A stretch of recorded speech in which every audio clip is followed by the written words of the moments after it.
All right, so I just saw the new James Gunn Superman. Look at this. We got a little handout. We walked into the theater. There's Crypto. There's Superman and Crypto. Very cool. Um, I love this movie. Absolutely love this movie. Again, I'm not one for cape shit. I don't care about superhero films really, but this is the best DC-based superhero film I've ever seen. The best Superman movie I've ever seen. Now, granted, I didn't see Man of Steel, but I absolutely love this movie. Um, I only have like one or two complaints, and one of them is minor, one of them is a bigger issue, but other than that, it's phenomenal. I do recommend you see this in IMAX, right? Um, First of all, Superman was just great. The character of Superman in this film was cast perfectly. I do slightly prefer Henry Cavill, but this is, despite never seeing the Man of Steel, but you know what I mean. Um, it's hard to put it into words how much I really enjoyed this movie. So visually speaking, it was great. Sound design in the IMAX theater was phenomenal. The characters were all strong, all likable. The dialogue, it was never cringy. The humor actually worked. I actually laughed. I actually thought it was kind of funny. Most times, with modern movies, I always cringe at the humor, particularly the Marvel type humor. I don't find it very appealing or funny. But this actually was comedic. There actually was comedic moments in this film, particularly with the Green Lantern, who was a standout character. His abilities where he could make like the big green hand pop out of the ground and stuff, I thought was really, really cool. What they were called the Justice Gang. They were a standout group of characters. Justice Gang. Mr. Terrific was terrific. He was really great with his little bots and machines.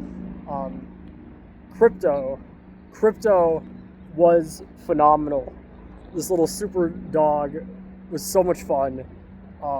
And oftentimes with these modern day movies, they try and put like a cute little creature or animal, and it feels like basically like a Baby Yoda thing. They want to sell toys, but this actually, it worked with the film. It worked really well. Not only was Crypto cute and stuff, but it was also aggressive and scary. It would like jump on people really aggressively. It was like a super powered little dog that I thought was really, really fun. So in terms of the plot, right? The movie starts out with Superman. He falls to the ground in Antarctica, I believe. He lost the fight. So that's a really good aspect of Superman, because typically when you think of Superman, he's this all-powered being that, always kicks ass and never loses. But in this film, he's actually vulnerable. He has weaknesses other than kryptonite. And so it starts with him basically losing a fight, and he crashes down into Antarctica, into the snow.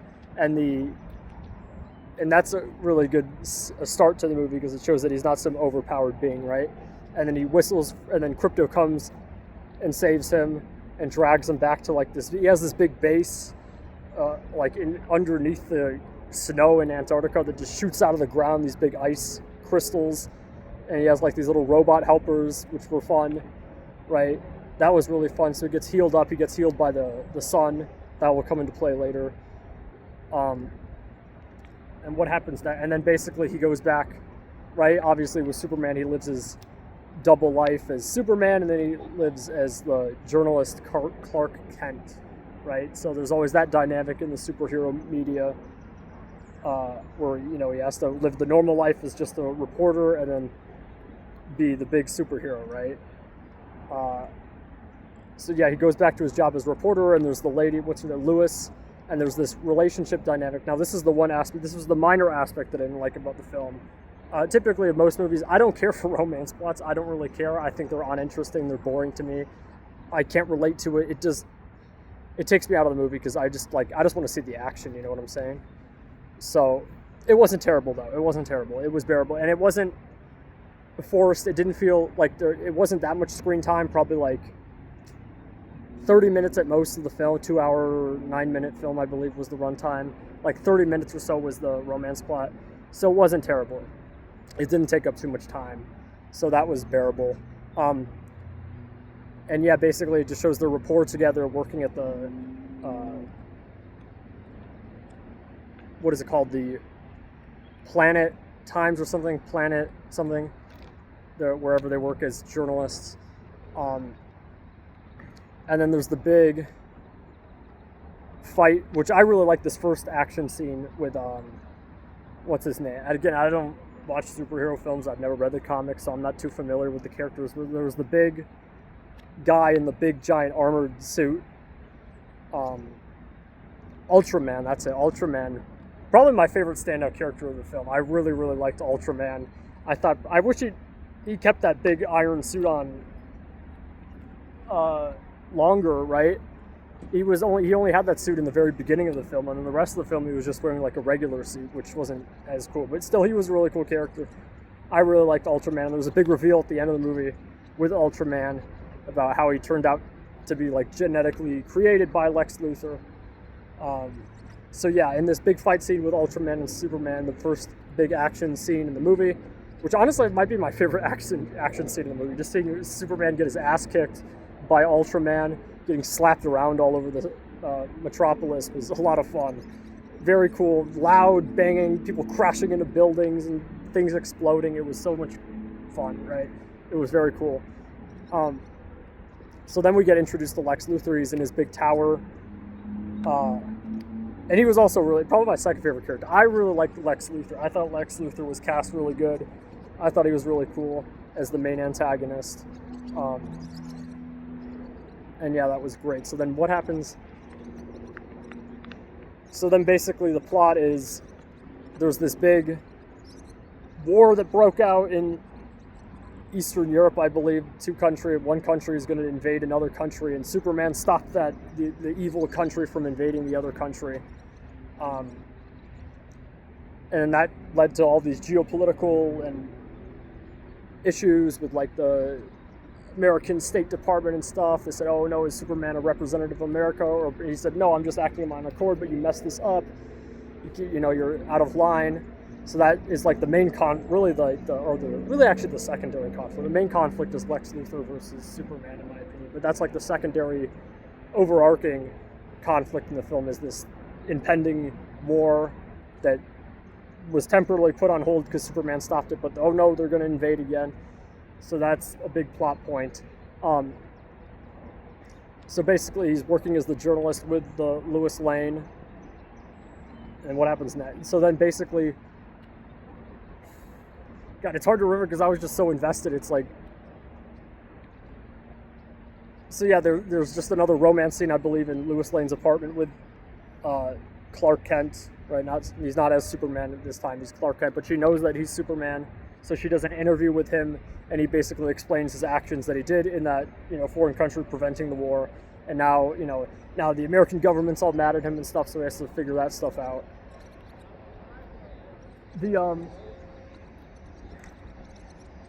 And then I really like the Green Lantern. So the next big scene is when this big, I think this is a plot point where to distract Superman from going to the foreign country to prevent the war from breaking out again, Lex Luthor and his guys, they release this little tiny monster, and it's a really funny line actually where this is, it's pretty tiny, right? And he says, oh no, but it's going to grow, and the next scene it jump cuts and it's in the middle of Metropolis in the giant city, and it's like this huge giant monster. It's one of the best action sequences in the movie, where Superman and then the Justice Gang is what they refer to themselves. Green Lantern, who was also a really good standout character in the film. I really like Green Lantern and his cool big green ability. Like he has like the big green hand that shoots out of the ground, and he could create like these big force fields, like the green force fields that block all damage and stuff.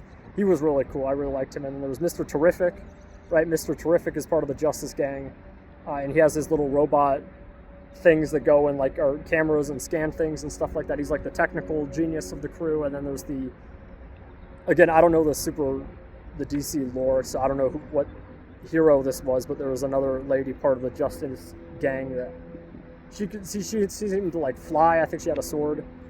So there was that. So basically they defeat the big monster, and then Lex Luthor broadcasts to the entire metropolis, oh no, Superman actually was sent here by his original parents in order to rule over humanity and rule over Earth. So then the people, they turn against Superman. It's like, oh, what? You misled us. You came here. I thought you were here to protect us, but instead you're trying to take over us. But oh no, it's a lie. So then Superman has to clear his name. And then that's basically the big thing for a decent rest of the movie, not till the very end where he gets his name cleared, right? So that big scene happens. What happens next? Oh, but anyway, in order to get that information that, oh, he was there to take over humanity, Lex Luthor and his crew, they basically invade Superman's little secret base in Antarctica, and they kill all his, robots. And it was a really cool action sequence with, like, the lady with the big, I don't know what they're called, like, she had, like, this metallic thing that would, like, crawl on people and go into their mouths and all this crazy stuff. She could create, like, saw blades out of it and cut people's heads off. That was cool. I like that a lot.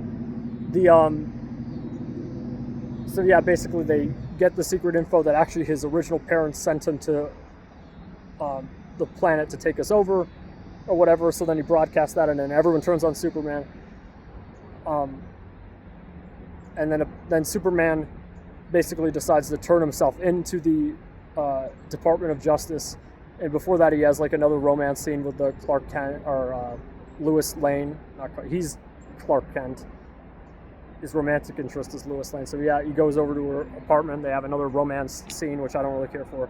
And then he goes to turn himself in. He gets sent through this portal that Lex Luthor has. Lex Luthor created this big portal that goes to different dimensions, and he gets sent basically to a dimension between dimensions where Lex Luthor basically imprisons people. And that was really cool. He gets locked in this glass box with another superhuman. What were they called? Superhumanoid, I think. Superhumanoids. He gets locked into this thing where the superhumanoid that could basically create matter, and the superhumanoid basically has his little alien kid kidnapped by Lex Luthor, so he has to do whatever Lex Luthor says. So Lex Luthor tells him to basically use kryptonite, because that's Superman's weakness, is kryptonite. So he's able to materialize kryptonite on his hand and basically keep Superman weakened and subdued in captivity in this dimension by Lex Luthor. Eventually, Superman convinces this guy to basically, is that I'll save your son for you. You just gotta stop using the crypto, and you gotta heal me up with the sun power, right? So he changes it from the kryptonite to the sun, and then Lex Luthor gets healed. He breaks out of the glass. That's a really cool action sequence where he smashes the glass and goes flying again, like the way in which they like fly really fast in the IMAX sound design is really cool. They go like, right? So he flies and crashes and kills the guy, then saves the guy's or like the other superhumanoid son. And then there's this really cool action sequence where they're in like the antimatter river or something like that, right? So they go deep in there and he has to save the little kid, alien kid, and stuff like that. So that was a cool scene. He ends up saving the kid. They go through the portal before it closes and they're saved, right? Mr. Terrific helps them by opening the portal, and they all make it out of the interdimension safely with the new humanoid that could create matter out of his hand and the humanoid son. So then they basically go to but when they opened up the portal, it basically opened up this big what was it? And this is really like the leading towards the climax of the film. It opens up this big black hole that starts consuming the ground, and oh no, the whole world's going to be destroyed by this thing, and it's headed towards Metropolis, so Superman needs to save the day, right? But then, oh no, also on the other side of the earth, there's that war that's going to break out. The evil invading army is going to invade and stuff like this. And just on a side tangent, people said, oh, this is an allegory for Israel. It's some woke political stuff. Kind of. I think I got that idea.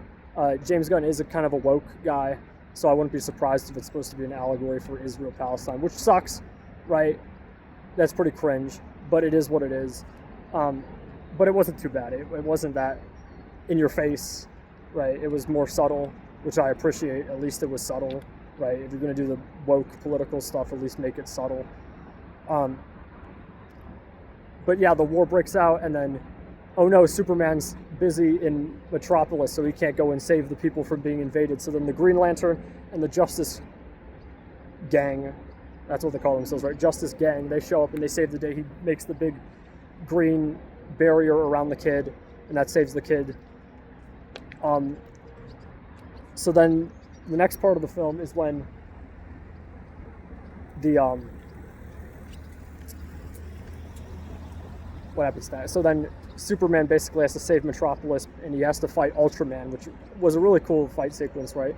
He fights Ultraman, and they rough and tumble. He gets the other lady that has like the material that could grow out of, like, it's weird metallic thing. It, like, they crash into like a big football stadium, I think it is, and then he gets all weak, right? Because Lex Luthor, this is a really cool concept where it's like A1, X7, or whatever. It's like different moves. He's choreographed how Superman fights, and he's able to fight Superman better by knowing how Superman fights. He's basically able to tell Ultraman and this material lady how to fight him, and Superman gets his ass kicked. A lot of things, Superman is not very super. He's just getting tossed around like a rag doll, which is good, right? Because that subverts your expectations, right? You think Superman would be some big, powerful being, but really, he's a weakened a lot of times in this movie. He kind of gets his ass handed to him. So that's good. I like that. It added more humanity, and that was a big theme of the movie, is Superman, that, he may have been a super humanoid, extraterrestrial that crashed down on Earth, but really, he's just as human as you and I, right? And that really shows throughout the film, right? Right, we get a scene, and this was actually prior, before he goes back to Metropolis to save the big black hole from consuming the city, is that there's the scene where he goes back to the farm with his parents, and there's a big emotional scene with his father where he talks to his father. And that was good, right? Typically in cape shit superhero films, I don't care for like the emotional stuff. I just want to see the action. But this, they did the action and the emotional character scenes very well, minus the romance plot with Lois Lane. But with the emotional scenes with his parents is phenomenal. It's actually really good. So basically, what happens next? So he has to fight. So yeah, they crash down into the field, and he gets like the material lady starts putting the metallic stuff like down his nose. It goes into his eyes and all this stuff, right? Very painful. It's cringeworthy to look at. So then what he does in order to counteract it is that he grabs them both and he flies way up into the stratosphere, and then falls down, like a meteor down, and crashes back down into Metropolis, and that basically allows him to get rid of all the metallic stuff that went up his nose and into his system. And then the lady that has like the material or whatever is knocked unconscious, so she's out of the fight, and then it's just Superman versus Ultraman. Ultraman, he gets out of the crater, and his mask falls off, right? Due to the impact, his mask broke, and is revealed. Oh no, he has the same face as Superman. And then Lex Luthor says on the sound system, it's like, aha, I created basically a copy of you, and I have all your abilities. But he's dumber, and he listens to commands, and he's stronger than you. So then they have a big climactic, and this is really like the peak ending of the film, is they have a big climactic duel, and it's like, oh no, but then all the way across the world in Eastern Europe, the country is about to be invaded. Oh no. And as it's being invaded, Green Lantern and the Justice Gang, I always think Justice League, no, in this movie they call themselves Justice Gang, and apparently it's like a comedic thing. But yeah, they show up and they save the kid. Well, I already mentioned that, right? He saves the kid with his green shield and stuff. So the war is stopped, and then the big evil leader, the big guy that leads that country, he basically gets killed. He gets dropped off by the lady with the wings and the sword. So that conflict is finished. Now the only remaining conflict is between Superman and Ultraman and Lex Luthor, right? So Superman manages to throw Ultraman after a big rough and tumble fight. He throws Ultraman into the black hole, and then goes. And this is a really cool scene. He just crashes through the Lex Luthor window, like the big building that Lex Luthor is in, that little ship that he has. He just crashes through it, right? And then gives a big dialogue about like, I'm just as human as you and I'm here to protect the humanity and all this stuff. And Lex Luthor's like, no, you're you're not from this earth, and you make us feel imperfect because you're so much stronger than us, and we have to destroy you, and all this stuff. And then Crypto comes flying through the window and bites the shit out of Lex Luthor, and it's a big funny, the audience laughed. Right, it's a big scene where Crypto is basically just biting the shit out of Lex Luthor. But Lex Luthor survives, he doesn't die, right? And then basically the Mr. Terrific manages to shut down he enters some code on the computer and uses like engineering to basically stop the black hole from consuming Metropolis. So the Metropolis is saved, the world is saved, and Lex Luthor is then arrested, right? The journalist team, Lois Lane, is able to get out a story that basically proves Superman's innocence, that it was actually Lex Luthor that set him up and lied about it and all this stuff. So then Lex Luthor gets arrested, and then the movie ends. There's 2 post-credit scenes. There's one where it's just Superman sitting on the moon, hugging Crypto, right? And then there's another scene where it's Superman and Mr. Terrific. They said, hey, this building kind of looks a bit janky, right? It didn't really like realign after the black hole closed up. It was a bit janky. So that's like another comedic ending thing. So apparently this is going to be the new movie, the new thing for it's going to be a new DC franchise apparently with James Gunn. This is much better than the Justice League stuff. I didn't even see the Justice League movies, Batman vs Superman, any of that shit, because it looked like crap. I didn't see the Ben Affleck Batman movies. I never saw Man of Steel, which that one actually looked pretty good with Henry Cavill. This is the first DC film I've seen since the Batman. And this is the best one since the Batman. At least that's what everyone is saying online. So it's not woke. I don't think it's woke. The only woke part of it is that it does seem like an allegory for Israel-Palestine, which is cringe and retarded.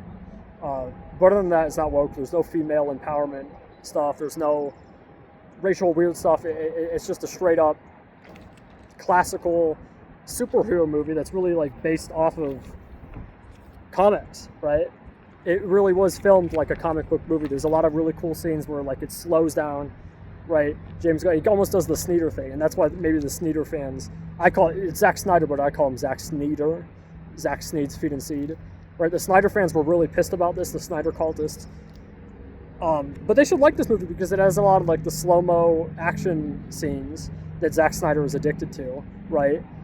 Because it's framed like a comic book, right? It really is like filmed in the way of like a comic book, of like an old classic Superman DC comic. And I thought that's really cool. So DC, this is my suggestion to save the superhero franchise, because people do have superhero fatigue. I haven't watched a Marvel movie since Doctor Strange, and for this, I haven't watched a DC movie since the Batman. Because I just don't care about superhero films, right? In order to save superhero films, if you want to make DC stuff, make it more gritty, realistic, and like action-packed, colorful stuff with Superman, and then for Batman, do the more dark, grimy, sort of crazy Gotham City stuff like we saw in the Batman or the Penguin or the Christopher Nolan Dark Knight trilogy, or that's much more grounded and realistic. With Superman, you could go out there and do crazy stuff because it's Superman, but with Batman, it's supposed to be more grounded and realistic.